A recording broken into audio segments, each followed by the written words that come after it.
नमस्कार, आप देख रहे हैं ग्रैंड न्यूज। मैं आर.के. राजपूत आप सभी दर्शकों का हार्दिक स्वागत करता हूं। लोकसभा का रण, भाजपा का वार कितना है असरदार। सबसे बड़ा बात, जब हम बात करते हैं लोकसभा चुनाव की, तो तमाम पार्टी के शीर्ष नेता, चाहे वो दिल्ली में बैठे हों, दिल्ली दरबार में बैठे हों, वो सभी प्रदेश का दौरा करते हैं। ऐसे में भाजपा और कांग्रेस दोनों पार्टियां अपना अपना दावा खेलती है कि हम चुनाव जीत रहे हैं, हम 11 की 11 सीटें जीत रहे हैं। लेकिन वक्त बताता है, जब चुनाव का अंत जब आता है, उसके बाद दूध का दूध और पानी का पानी हो जाता है। कहा जाता है गरीब की थाली में पुलाव आ गया, लगता है शहर में चुनाव आ गया। इस गहन चर्चा पे हमारे साथ दो खास मेहमान मौजूद हैं। कांग्रेस पार्टी से हमारे साथ कन्हैया अग्रवाल है, वरिष्ठ नेता है, उनका मैं हार्दिक स्वागत करता हूं। हमारे साथ भाजपा से प्रवक्ता रितेश मोरे हैं, उनका भी मैं हार्दिक स्वागत करता हूं। पहला सवाल सीधा सत्ताधारी पक्ष से। केंद्र और प्रदेश में आपकी सरकार है, प्रदेश के नेताओं का दौरा हो रहा है और शीर्ष नेता भी दौरा कर रहे हैं, लेकिन ऐसे में जब बयान आता है कि मंगलसूत्र वाली बात पर, तो यहाँ पर क्यों आकर सुई अटक जाती है? रितेश मोरे जी, जवाब दीजिए। सबसे पहले ग्रैंड न्यूज चैनल के सभी दर्शकों को मेरा नमस्कार है। और मैं बताना चाहता हूं कि प्रियंका वाड्रा जी ने जो बयान दिया है कि देश में हमने पहले इंदिरा गांधी ने सोना को गिरवी रख के, अपना सोना गिरवी रख के देश को बचाया, और सोनिया गांधी जी ने अपने मंगलसूत्र को दांव पर लगा के देश के लिए बलिदान दिया। मुझे लगता है कि यह केवल एक बयानबाजी है, क्योंकि इंदिरा गांधी ने के पास इतना सोना कहां से आया था जो उन्होंने देश को बचाया। और दूसरी बात रही कि जब स्वर्गीय राजीव गांधी जी की जब हत्या साउथ में होती है, तो कहीं ना कहीं देखा गया है कि उस समय के जो लिट्टे संगठन थे, उनसे वो नाराज चल रहे थे, जिसके चलते वो टारगेट में थे। और ये कहना सही नहीं होगा कि सोनिया गांधी ने बलिदान दिया और इसका कांग्रेस को जो है आज सत्ता की चाबी सौंप दी जाए। इसका बयानबाजी से कोई, मुझे लगता है कि चुनाव से बहुत ज्यादा मतलब नहीं रहना चाहिए। कन्हैया अग्रवाल जी, क्योंकि ये सब इस बारे में खुलकर बात तो मोदी जी मंच से भी कह चुके हैं, आज अंबिकापुर की सभा भी इस चीज को उठाया, मुद्दे को। मंगलसूत्र पर बात आके बहुत अटक रही है, बार बार आप लोगों को टारगेट किया जाता है, या फिर अगर देखा जाए तो बयान के रूप में तंज भी कसा जाता है। खासकर अगर प्रधानमंत्री, इस देश के प्रधानमंत्री भरी सभा में इस मंच को देखते हैं, तो फिर आप इस चीज को कैसे देखते हैं? आप अपने नजरिए से बताइए। देखिए, प्रधानमंत्री जैसे व्यक्ति के द्वारा ये कहा जाना ही अपने आप में जो है बेहद गंभीर है कि मंगलसूत्र जो है, हम जिस सिस्टम में रहते हैं, जो हमारा संस्कार है, जो संस्कृति है, जो हम लोगों ने जीवन भर देखा है, एक महिला के लिए मंगलसूत्र से बड़ा कोई चीज नहीं होती है। वो मंगलसूत्र कांग्रेस जो है ले जाएगी, ऐसा नरेंद्र मोदी जी का शायद वक्तव्य था। तो प्रियंका जी के वक्तव्य की बात हो रही है। प्रियंका जी ने ये कहा कि राजीव जी का बलिदान जो है, जिसने देखा है, जिस परिवार ने अपना मंगलसूत्र खोया है, जिस परिवार ने अपने घर का सोना जो है दिया जब समय आया सरकार देश के लिए, तो आप बता रहे हैं कि हम लोग जो है मंगलसूत्र ले जाएंगे। मंगलसूत्र ले जाने का काम जो है डकैत और लुटेरे कभी वो लोग भी उस पर नजर नहीं रखते थे। कभी यदि ऐसे परिस्थितियां हुई हो कि ले गए हो, तो उसमें भी डकैत और लुटेरे उससे दूर रहते थे कि मंगलसूत्र जो है उसका महत्व वो लोग भी जानते थे। पर माननीय प्रधानमंत्री जी इस बात को जो कह रहे हैं, ये बेहद छोटी बात जो है उनके द्वारा कहा जाना, निश्चित रूप से इस बात के लिए तो प्रधानमंत्री जी को अपना बयान बल्कि वापस ले लेना चाहिए, क्योंकि मंगलसूत्र जैसा जो है एक मतलब बेहद जो है संवेदनशील और गंभीर मामला है।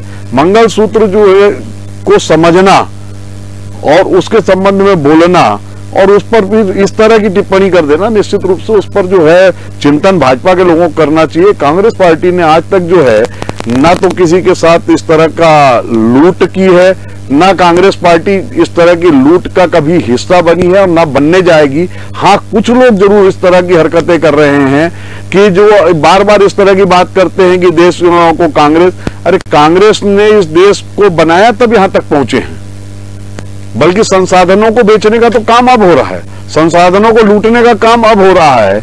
यदि हम लोग जो है बात करते हैं जो है कि 2 लोगों को जो है आप देश समर्पित कर दे रहे हैं, तो वो काम अब हो रहा है। पहले ये काम नहीं हुआ करते थे। इन कामों को जो है गति भारतीय जनता पार्टी की सरकार में हुई है, जब कुछ परिवार आगे बढ़ रहे हैं और देश का जो है 145 करोड़ जो 140 करोड़ जनता जो है वो उनके संसाधनों पर डाका कुछ लोग डाल रहे हैं। बहुत बढ़िया जवाब। रितेश मौर्य जी, एक तो मैं प्रश्न पूछना चाहता हूं, क्योंकि जब बात आती है तो बात को खुलकर रखना ही डिबेट का अर्थ रहता है। अक्सर कांग्रेस पार्टी के बड़े नेताओं द्वारा ये आरोप लगाया जाता है, खास करके भाजपा नेताओं से, कि जब चुनाव आता है तो कहीं ना कहीं आस्था, धर्म, राम मंदिर या ऐसी चीजें जो हिंदुस्तान में लगभग आस्था से जुड़ी हुई चीजें रहती है, ये मुद्दा बन जाता है। मंगलसूत्र की बात करें, मेरे घर में मेरी माँ है, मेरी बहन है, उनकी भी शादी हो गई, वो भी मंगलसूत्र पहनते, उनकी कीमत उनको पता है। आस्था का भी हम उस पर बिंदु और रखते हैं, किसी प्रकार की कोई टिप्पणी नहीं करते। लेकिन जब चुनाव के समय इस प्रकार की बातें होती हैं तो आपको लगता है कि ये चुनाव में इस सब चीजों को रखना सही है एक प्रधानमंत्री के लिए? रितेश मौर्य जी, देखिए, माननीय प्रधानमंत्री जी के जो बयान है या उनके भाषण के अंशों को शायद सुने नहीं होंगे। जो सैम पित्रोदा ने शिकागो में, अमेरिका के शिकागो में जो बयान दिया कि यहाँ पर अमेरिका में 55% संपत्ति जो है विरासत संपत्ति के रूप में राष्ट्र को समर्पित हो जाता है, उसी प्रकार अगर भारत में भी कांग्रेस की सरकार आती है तो हम विरासत टैक्स के रूप में हम उसे लेंगे। तो इसका मतलब ये है कि उसको बयान को तोड़ मोड़ को पेश किया गया। उन्होंने जो बयान दिया है उनमें सैम पित्रोदा से विषय को लेकर गया, इनके प्रियंका वाड्रा के बयानों को उनको से जोड़ के देखा नहीं जाना चाहिए। मुझे लगता है कि ये दोनों मुद्दे अलग हैं। प्रियंका वाड्रा ने जो बयान दिया है वो लगता है कि उसको समझने में थोड़ी सी गलती हुई है, क्योंकि सैम पित्रोदा का बयान ही बहुत ही ज्यादा विवादास्पद हुआ कि भारत देश जैसे में जहाँ कोई अपनी विरासत या कोई संपत्ति को खड़ा करने में कितने वर्ष लग जाते हैं, वहां पर अगर ऐसी बात आती है कि वो अपना विरासत टैक्स को पूरे देश को अगर सरकार आती है तो हम ले लेंगे, तो कहीं ना कहीं ये देश का मुद्दा तो बनता ही है।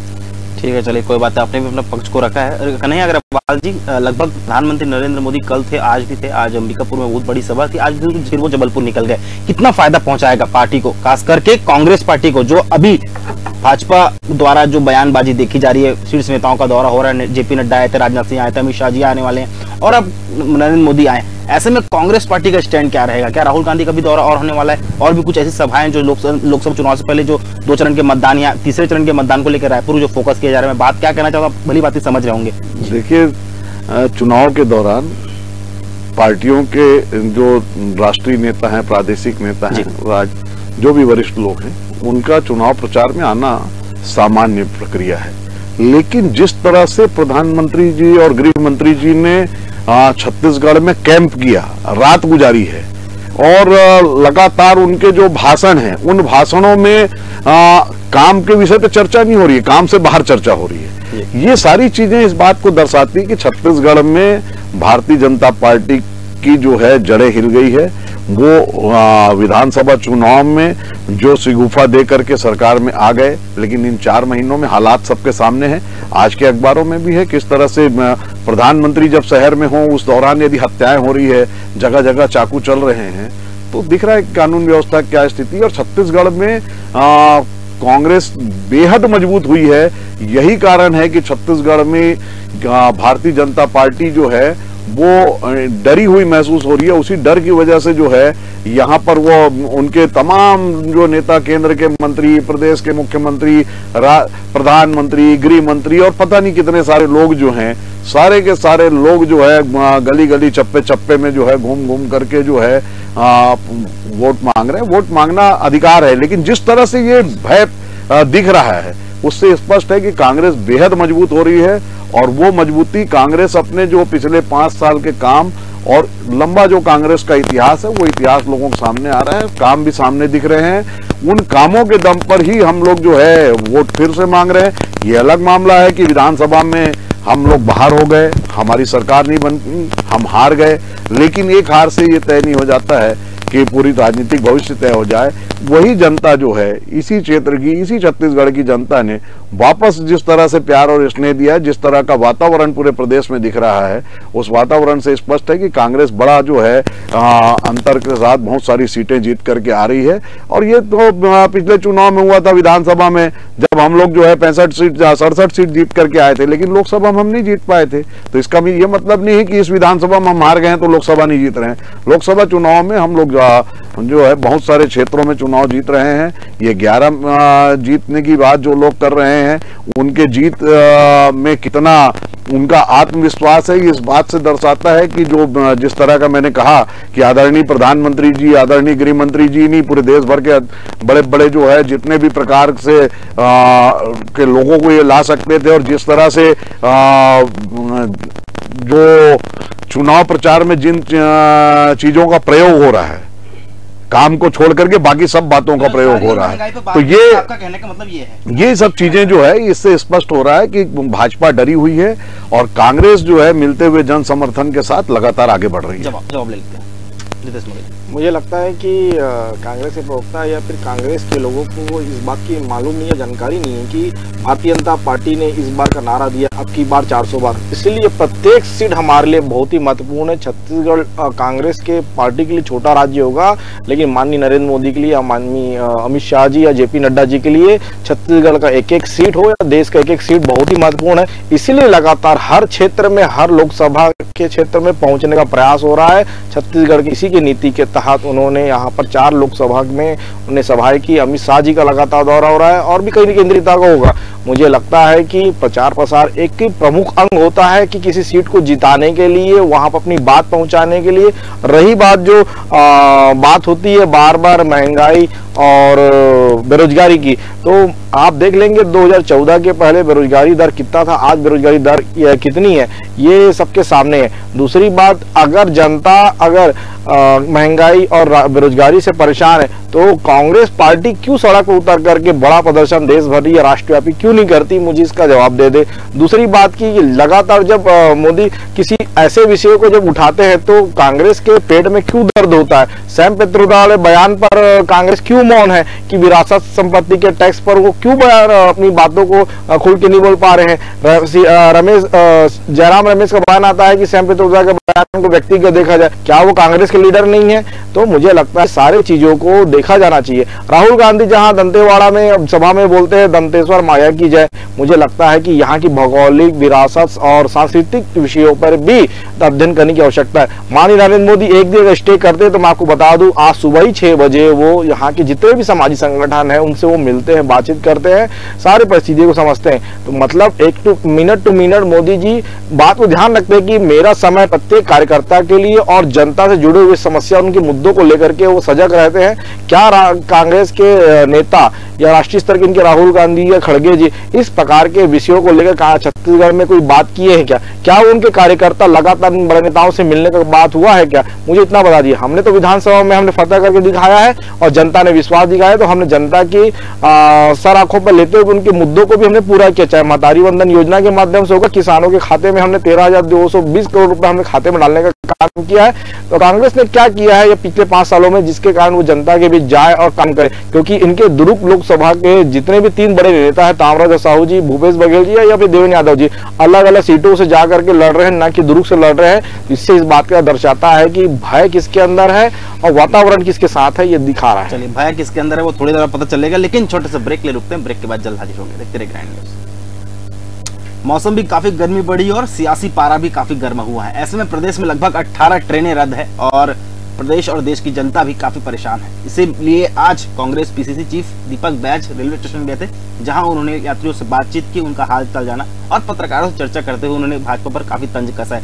नितेश मोदी जी, आप सरकार पे हैं, प्रदेश देश सब तरफ आपकी सरकार है, सब तरफ डंका बज रहा है, लेकिन प्रदेश की जो हालत है ट्रेनों की वो लाचार दिखाई दे रही है। ऐसा क्यों, जब लोकसभा चुनाव सामने है? तो नितेश मोदी जी, देखिए, आप देखे होंगे कि 2014 से लेकर अभी तक बहुत सारे रेलवे लाइन बहुत ज़्यादा बिछी हुई है, जहां पर कई सारे टेक्निकल फॉल्ट्स भी हुए हैं, जिसके कारण जो है लगातार आप देखेंगे काफ़ी समय से इस प्रकार की ट्रेन के लेट लतीफ़ी हो या ट्रेन रद्द होने का ऐसे बहुत सारे मामले सामने आए हैं। इसको लेकर के भी हमारे केंद्रीय रेल मंत्री हो या फिर यहाँ के स्थानीय प्रशासन हो, लगातार प्रयास कर रहे हैं कि ट्रेनें रद्द ना हो और ट्रेन लतीफ़ी का जो विषय आ रहा है लगातार उसका सॉल्व करने की कोशिश है।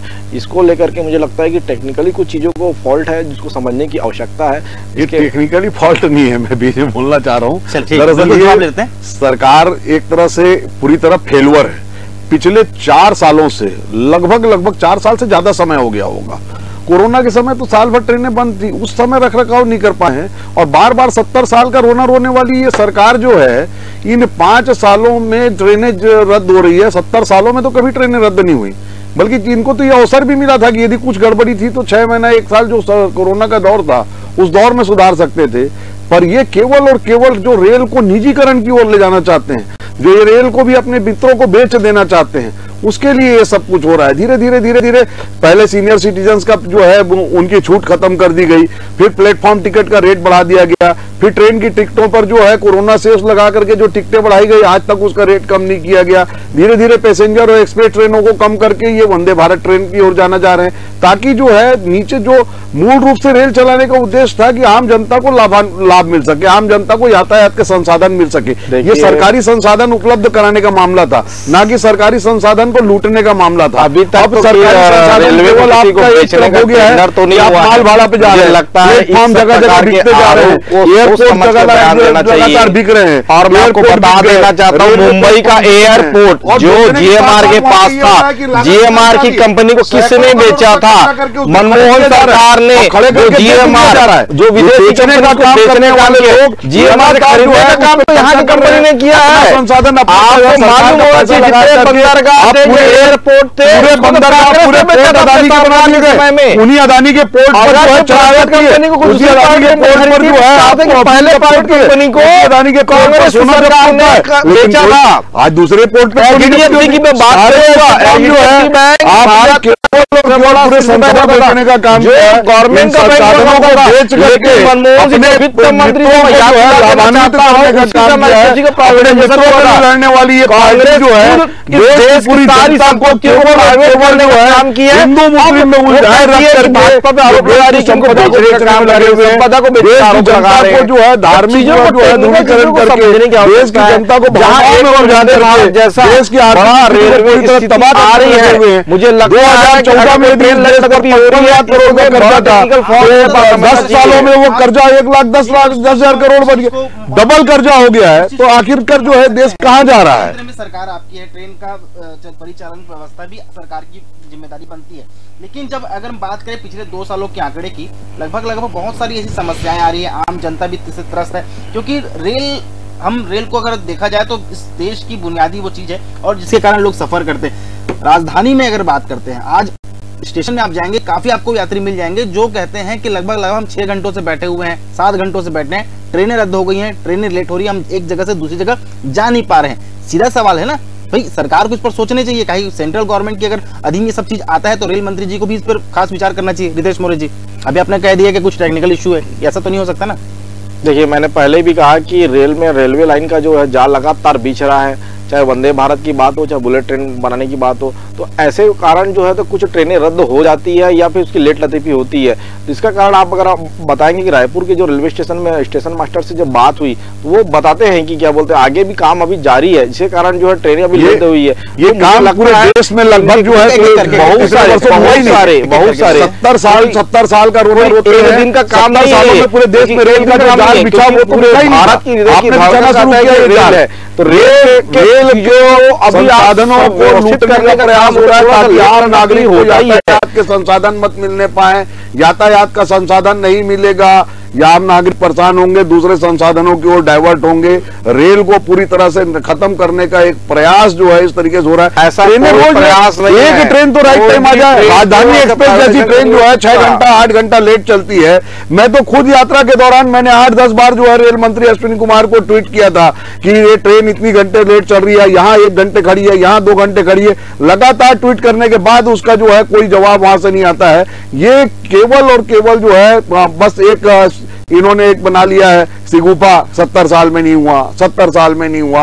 अरे आज जो कुछ भी है, जहां पर भी हम मौजूद हैं, वो 70 साल की देन है। इस बात को शायद स्वीकार करने में आप लोग को 70 साल बनाम 10 साल, 10 सालों से 10 साल से आप बार मैं कह रहा हूं 10 साल की बात कि 10 साल में इस देश का कर्जा जो है डबल हुआ है। जो इतना कर्जा जो है इस देश में सन 1947 से लेकर 2014 की बात आ रही है तो मैं बता देना, कर्जा जो है इस 10 वर्ष में लिया गया, तो इस 10 वर्ष में इतना कर्जा लिया गया। और देश में रोजगार की बात आप कर रहे हैं, 80 करोड़ लोगों को, खुद प्रधानमंत्री जी अपने भाषण में कह रहे हैं 80 करोड़ गरीबों को हम 5 किलो राशन दे रहे हैं। 80 करोड़ गरीब जो है आज भी गरीबी रेखा के नीचे जी रहे हैं, जिनको राशन आपको मुफ्त देना पड़ रहा है।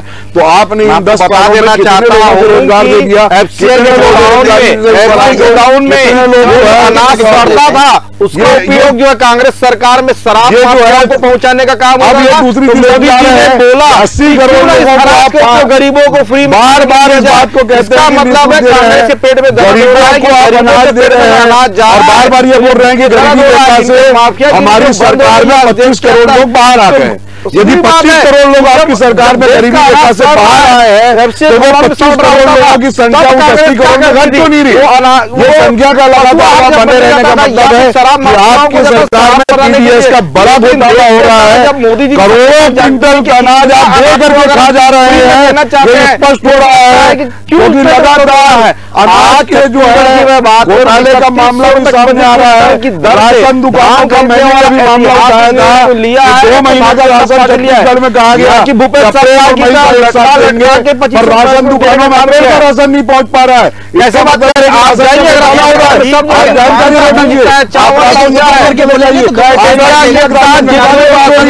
राशन दुकानों में राशन पहुंचाया नहीं जा रहा है, राशन का एक सवाल घोटाला हो रहा है, राशन एक सवाल 2019 के लोकसभा जब चुनाव हुआ था तो पूर्ण बहुमत से भाजपा को वहां पर सरकार केंद्र में बनाई थी।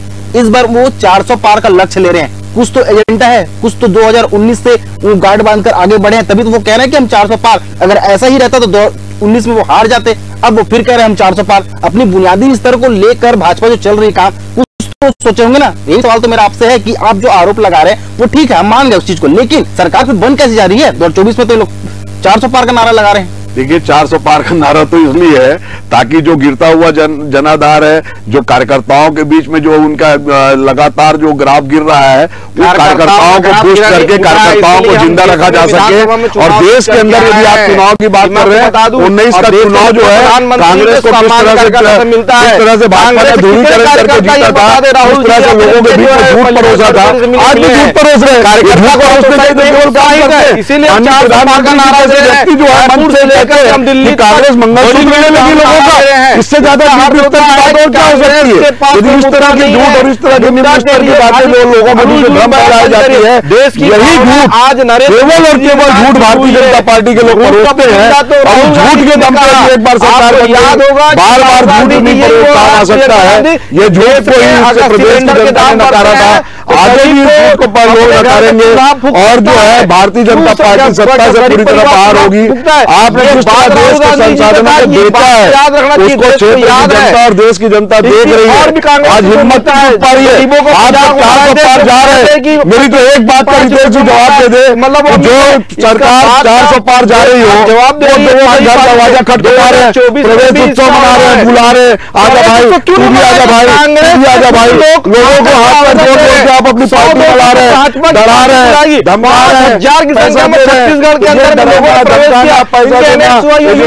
उपयोग करना ये खुद डरा हुआ होता है, खुद घबराया हुआ होता है। हमको तो जरूरत नहीं पड़ रही है, हम तो किसी को धमकाने नहीं जा रहे हैं, हम किसी को लेने नहीं जा रहे हैं। आप डरे हुए लोग जो है ना अपने डर की वजह से इस काम को करते हैं। ये डर ये डराने धमकाने का काम ये डर है भारतीय जनता पार्टी के अंदर सरकार जा रही है, डर की वजह से ला रहे हैं। कितने लोगों को आपने जेल में डाला है, सबके सामने जेल में जब भेजा गया था हम लोग डराने का काम नहीं। भाजपा के कार्यालय में पत्रकारों के साथ मारपीट हुई थी, कब ये सबने देखा है। 2018 में भारतीय जनता पार्टी कार्यालय में पत्रकारों को जेल घुसने का काम 5 सालों में नहीं हुआ था। बताइए पीटने वाले लोग में उसको भी लोगों ने देखा है। क्या कांग्रेस के लोग जानते हैं भवन में पत्रकारों को पीटा नहीं गया क्या बिलासपुर में? ये बता दीजिए मुझे। इस महापर्व कांग्रेस भवन में पुलिस पहली बार घुसी थी भारतीय जनता पार्टी। चलिए कोई बात नहीं, लोकतंत्र का महापर्व है, 11 लोकसभा सीटें हैं और लोकसभा सीटों के लिए लगातार दोनों पार्टियां जद्दोजहद कर रही हैं। यही चाहती हैं कि हमारी सरकार बने और केंद्र भी हमारी सरकार बने, लेकिन जनता जनार्दन सर्वमान होती है। आप दोनों खास मेहमानों का मैं एक बार फिर हार्दिक अभिनंदन करता हूं जो कीमती समय निकालकर लोकसभा की इस बड़े व्याख्या में आप मंच में आप लोगों ने आए, अपनी बातों को प्रमुखता से रखा। मैं दोनों प्रवक्ताओं को तहे दिल से हार्दिक शुभकामनाएं देना चाहता हूं। और जिस प्रकार से लोकतंत्र का महापर्व में ग्रैंड न्यूज आपको हर कवरेज दिखा रहा है, हर मतदाता चाहे वो विशेष कार्यक्रम हो, तमाम लोगों को हम जाकर सवाल पूछते हैं, मांग रखते हैं और उनकी राय भी लेते हैं। इससे एक चीज होता है कि आम जनता क्या सोचती है, आम जनता क्या परखती है, वो इन सभी चीजों को देखती है। लेकिन बहरहाल लोकतंत्र का पर्व है और लोकतंत्र के पर्व में तभी लोग मतदान करने अवश्य जाएं। बने ये खास कार्यक्रम में धन्यवाद।